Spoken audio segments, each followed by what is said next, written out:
tersebarnya buku-buku yang dimana buku tersebut bisa dikatakan sumber, ya, bahkan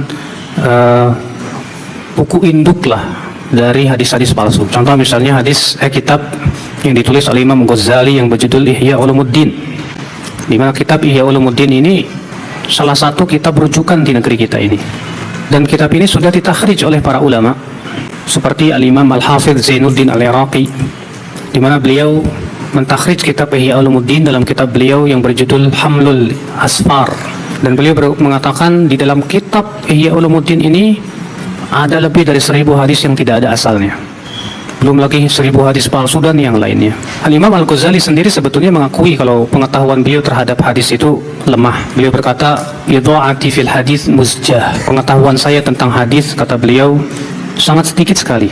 Hingga ya akhul Islam, itulah diantara sebab kenapa kitab Ihya Ulumuddin ini banyak sekali hadis-hadis yang palsu, yang tidak ada asalnya dan yang lainnya. Orang ahlul bid'ah yang dia bilang, guru saya tuh kalau baca Al-Fatihah sekian ratus, padahal tuh guru gak pernah ngitung, muridnya di samping ngitung. Karena umur kadang-kadang berhenti tuh guru, hitungan dipegang. Guru saya mah 100 kali Al-Fatihah, tuh kan. Makanya disebarkan ilmu sama murid-muridnya, jadikan sebuah rotib fulan bin fulan, rotib ini, rotib itu, dimana guru kita mencontohkan baca sekian, padahal gurunya nggak pernah bilang. Ini murid yang kurang ajar. Kayak pengikutnya Imam Ghazali tuh, yang kurang ajar, yang taklidnya tuh. Lawang Imam Ghazali sendiri mengatakan, bidha'ati fi ilmil hadis misjaf. Ilmuku tentang ilmu hadis itu lemah, kata Imam Ghazali. Makanya beliau meninggal megang Sahih Bukhari, Imam Ghazali. Cuma muridnya kadang nyetak Ihya Ulumuddin, betul, disebarin di semua universitas Islam. Setelah ahlinya mengecek, ternyata dari 1013 hadis di kitab Ihya Ulumuddin, 996-nya dhaif. Masya Allah. Kebayang gak tuh? Jadi wajar kalau jebolan Ihya Ulumuddin benci sama sunnah, walaupun ketua sebuah partai Islam, kelompok Islam, organisasi Islam gitu. Jadi kita nggak bisa salahkan juga lawang belajarnya salah. Gue bilang apa? Tapi lihat orang kalau belajarnya betul, 2 kali kajian tahu bid'ah, lihat. Tapi kalau orang yang belajarnya nggak betul, bertahun-tahun nggak paham bid'ah, tuh. Makanya kitab Tauhid Syekh Muhammad bin Abdul Wahab buat pencinta bacaan, tahu penulisnya jenius. Itu buku kalau kita baca kitab Tauhid dengan syarahnya, bohong yang baca nggak pinter. Cuma tinggal akhlak. Setelah Anda tahu ini nggak boleh, ini nggak boleh, akhlak Anda gimana ke masyarakat? Jangan main cutting, potong kompas saja, akhirnya timbulnya permusuhan. Itu yang sering terjadi. Kalau kita nggak belajar sama guru, jadi khawarij, kilabun nar, anjing neraka, kata Rasul. Paham Quran, hafal Quran, paham hadis, hafal hadis, cuma pasang bom bunuh diri. Ngedalamin agama cuma menghalalkan demo, cacian makian di pinggir jalan. Bukan ulama yang salah bikin kitab tauhid, pemahaman orangnya yang salah. Ini yang pengen diluruskan. Sehingga terfitnahlah segelintir orang sunnah, dianggap ekstrim, keras, menakutkan, sampai takut banget orang sama radio Roja. Astagfirullah. Itu radio, aduh, keras. Padahal kalau ngeliat ustadznya pada lembut-lembut, keras dari mana? Fitnah. Sampai ada usaha merusak itu radio, bikin channel yang dempet, betul kan? Sama-sama depannya R, cuma itu ro, ini ra, gitu doang ya. Ini kan muskilah. Padahal kalau boleh jujur, kita open house dah. Pemerintah diuntungkan banget sama sunnah loh. Dengan dakwah sunnah masyarakat tahu bahwa demo itu haram, betul? Dengan paham sunnah masyarakat tahu bahwa berlalu lintas ini harus betul. Dengan paham sunnah pemerintah akan diuntungkan. Ini pegawai pemerintah swasta maupun negeri ini takut dengan korupsi waktu maupun materi. Cuma lihatlah, kata Ibnu Qayyim kan begitu, ad-diddu yusiru hasanuhu diddi wa bididdiha tatabayanul asya. Yang baik pasti tidak ada musuh. Dengan adanya musuh, kalau dia berilmu akan jelas kebenarannya. Kita kalau nggak dimusuhin ya nggak benar, nggak tahuan benar kita. Sehingga dengan ini kita tahu siapa yang nggak benar sebenarnya. KPK dihancurin oleh segelintir orang yang takut ditegakkan hukum. Lihat, orang makin berilmu makin dipepet, disempitkan dakwahnya. Lihat, sebenarnya ini yang salah siapa? Masyarakat akan terbuka. Kita berharap yang akan datang memilih dengan cara yang benar. Ilmu yang dikedepankan, bukan janji-janji indah dari mulut orang yang nggak jelas agamanya. Kenapa Salafi tidak ikut ajaran Imam Ghazali dan Syekh Abdul Qadir Jailani? Antum udah pelajari belum siapa Imam Ghazali dan siapa Syekh Abdul Qadir Jilani? Syekh Abdul Qadir Jilani itu di atas madhab Imam Ahmad bin Hanbal. Beliau madhabnya Hambali, Hambaliyul madhab. Dalam masalah akidah, beliau ditanya, sebagaimana disebutkan oleh Imam Ad-Dhahabi dalam kitab Syiar A'lamin Nubala, ya, ketika menerjemahkan biografi Syekh Abdul Qadir Al-Jilani, yang benar Al-Jilani, bukan Al-Jai, yang benar Al-Jilani, dari negeri Jilan, ya. Beliau ditanya, "Fama aqidatuka ya Syekh?" Apa akidahmu hai Syekh? Faqala, maka beliau menjawab, "Aqidati aqidatus sahabah." Akidahku, aku ikut para sahabat. Kalau gitu antum ikut si para sahabat, jangan hanya sebatas Syekh Abdul Qadir Jilani. Saya punya bukunya yang ditulis oleh siapa, Imam Abdul Qadir Al-Jilani, judulnya Al-Gunyah. Dan ternyata, maaf ya, Syekh Abdul Qadir Jilani keyakinannya bertabrakan dengan kebanyakan kaum muslimin di Indonesia. Karena kaum muslimin Indonesia banyak menisbatkan kepada akidah Asy'ariyah. Sedangkan Syekh Abdul Qadir Jilani termasuk yang membantah akidah Asy'ariyah. Di mana dalam kitab Al-Gunyah beliau berkata begini, "Wa kana Allahu ala arsy istawa." Dan adalah Allah bersemayam di atas arasy-Nya. Wala yuqal kama taqulul Asy'ariyah. Dan tidak boleh dikatakan seperti yang diucapkan oleh kaum Asy'ariyah, bi annallaha fi kulli makan, bahwasanya Allah di setiap tempat. Jelas, kalau antum nggak percaya silahkan rujuk kitab Al-Gunyah tulisan Syekh Abdul Qadir Jilani. Tegas di situ beliau mengatakan begitu. Saya pernah, Pak, maaf saya di salah satu kiai di kampung saya, dia mengkafirkan saya. Hanya saya berkeyakinan bahwa Allah bersemayam di atas arsy. Kata dia, Ustadz Badrul Salam itu kafir. Masa dia mengatakan bahwa Allah bersemayam di atas arsy? Ya, saya bilang, kalau gitu kenapa Bapak tidak mengkafirkan Syekh Abdul Qadir Jilani? Bapak mengagungkan Syekh Abdul Qadir Jilani. Oh, itu kutub. Ya, wali itu wali. Dalam dunia tasawuf, Syekh Abdul Qadir Jilani itu disebut dengan apa? Al-Ghawth, kutub, walinya para wali, sampai derajat yang paling tinggi, Pak. Sampai disebutkan dalam manaqib Syekh Abdul Qadir Jilani, katanya Syekh Abdul Qadir Jilani menempeleng malaikat maut, ya. Hebat.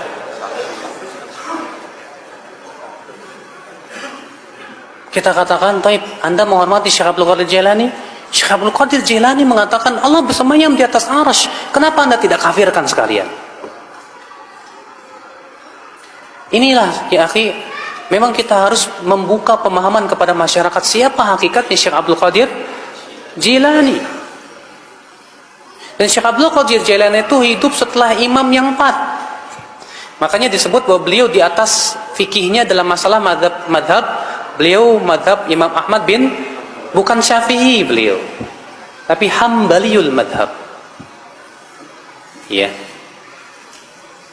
Imam Ghazali di akhir hayatnya beliau sibuk dengan membaca Sahih Bukhari.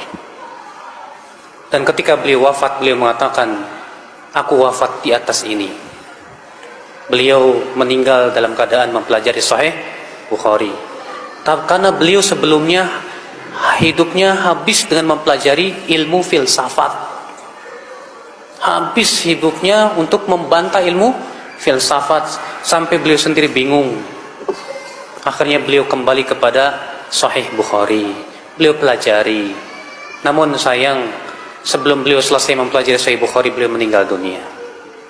Bahkan Imam Ghazali sendiri mengakui bahwa pengetahuan beliau terhadap hadis lemah. Beliau berkata, bidha'ati fil hadis muzjah. Pengetahuan saya terhadap ilmu hadis lemah, kata beliau. Tapi kitab usul fikihnya Imam Ghazali menjadi rujukan para ulama setelahnya. Karena memang beliau cerdas sekali. Iya. Nah, sekarang Pak, Imam Ghazali manusia tidak? Imam Syekh Abdul Qadir Jilani manusia tidak? Tapi mereka manusia. Mana yang lebih berhak diikuti, Rasulullah atau mereka? Rasulullah. Siapa yang lebih agung, Imam Syafi'i atau mereka? Imam Syafi'i. Imam Syafi'i lebih agung. Imam Ahmad, Imam Malik. Bukan berarti kita ingin merecehkan mereka, tidak. Tapi saya ingin menetapkan kepada Anda bahwa mereka semua ulama. Ulama tidak lepas dari kesalahan. Kita menilai ulama itu kalau sesuai dengan Al-Quran dan hadis. Kalau tidak sesuai, ya kita tidak ikuti. Makanya kalau Anda berkata, kenapa kamu tidak mengikuti Imam Ghazali? Saya tanya, Imam Ghazali ikut siapa? Kalau Anda berkata, Imam Ghazali ikut Al-Quran dan hadis, taib. Ya, kita pun sama-sama ikut Al-Quran dan hadis. Kalau pendapat Imam Ghazali sesuai dengan Al-Quran dan hadis, kita terima. Kalau tidak, kita tidak terima. Ya, demikian pula Syekh Abdul Qadir Jilani. Maka itulah ya akhwal Islam, keyakinan kita terhadap para ulama. Kita hormati mereka, kita cintai para ulama, kita jadikan mereka rujukan dalam memahami Al-Quran dan hadis. Tapi kita tidak mensucikan para ulama, kita tidak mengkultuskan para ulama. Kita mengatakan mereka orang-orang yang diberikan oleh Allah kelebihan, kecerdasan. Namun kalau mereka berselisih pendapat, kita lihat mana yang paling kuat dalilnya. Kesalahan kaum muslimin, Pak, ketika terjadi perselisihan ulama, berdalil dengan pendapat ulama. Padahal kata para ulama, pendapat ulama bukan dalil untuk ulama lain. Seharusnya kalau terjadi perselisihan ulama, dalil kita Al-Quran dan hadis. Itu yang kita pakai. Imam Ghazali itu jadi top. Niku ya barokah dikasuti tiang kabeh. Riyen ikhya di mana-mana dibakar. Terus wonten tiang ngipi ketemu Rasulullah. Ya Rasulullah, kata Imam Ghazali, ini orang yang melukai saya, tolong berikan hak saya. Ada apa? Ikhya kula dibakar ngeten-ngeten. Terus dawuh Nabi, hadil ikhya, coba ikhya bawa sini. Terus Iqra Ali ya Ali, terus Iqra dibaca Sayyidina Ali. Terus kata Rasulullah, salah ning ndi? Walhasil terus orang ini dijilid Kanjeng Nabi, dicambuk sampai atharosiat fi dhuhri. Dia bangun, ternyata ada asarusiat, ada bekas dicambuk tadi. Dan terus akhirnya iman sampai ikhya, percaya betul sama ikhya. Terus nomor kali cerita uzlah, wow. Kalau memang benar-benar uzlah. Terus kalau ini diundang acara-acara publik kemarin di Habib Jimdan gitu, hanya di halaqah ilmiah. Kemarin terakhir beliau ngerayu ini dari marrotan wahidah. Ini saya pegang. Dan itu dicatat di Loh Mahfud.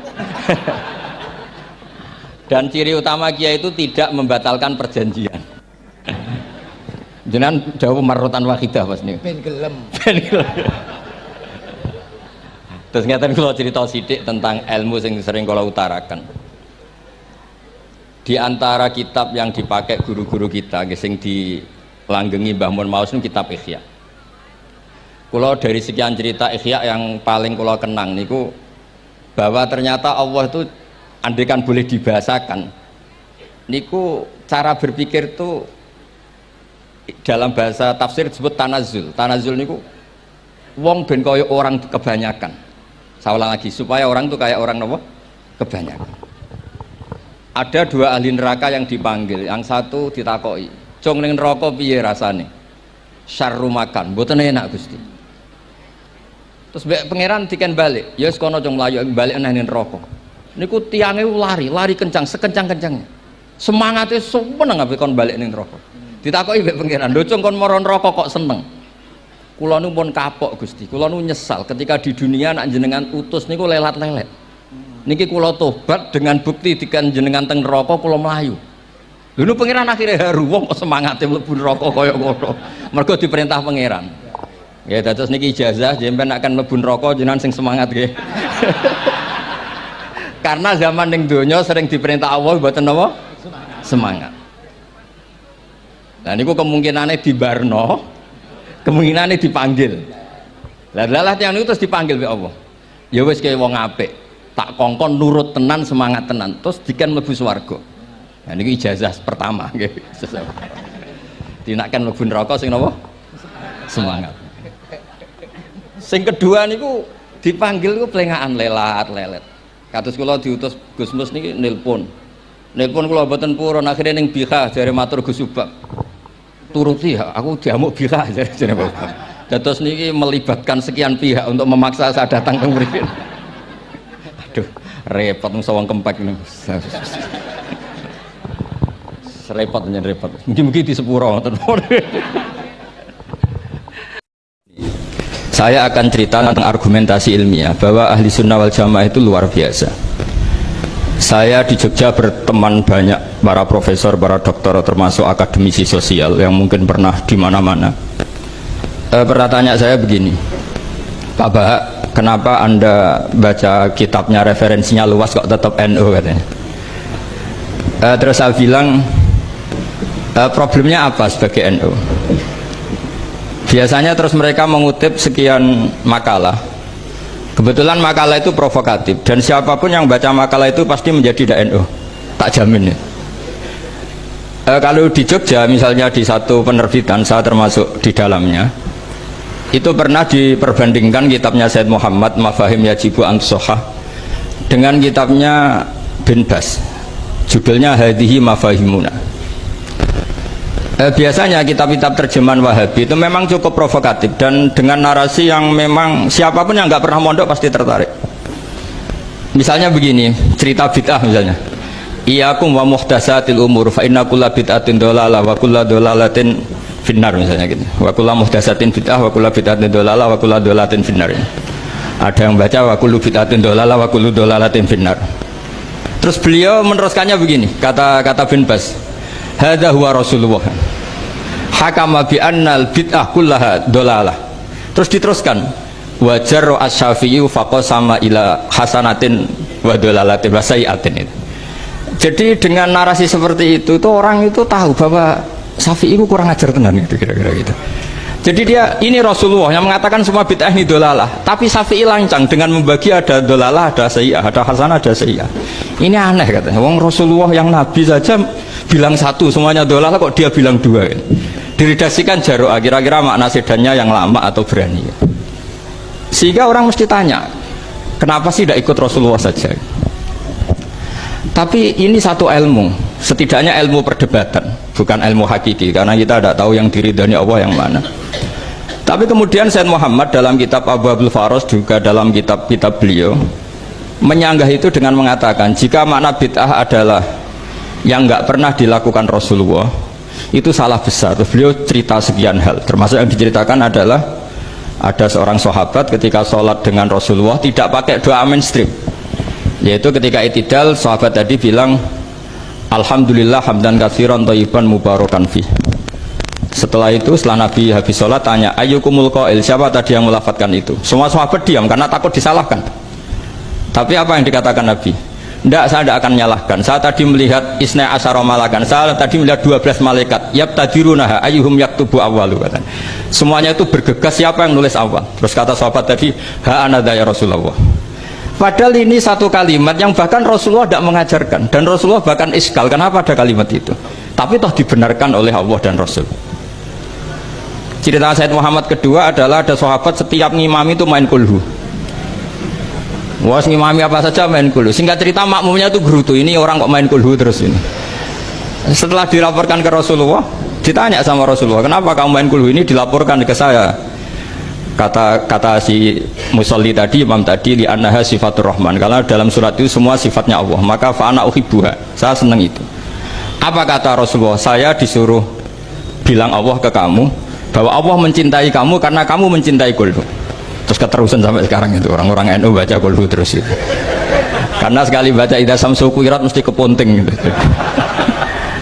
Tapi artinya itu dibenarkan Rasulullah min ghairi sabqi ta'limin minhu, tanpa ada pelajaran dari beliau. Runtuhlah teori bid'ah bahwa bid'ah adalah semua yang nggak pernah dilakukan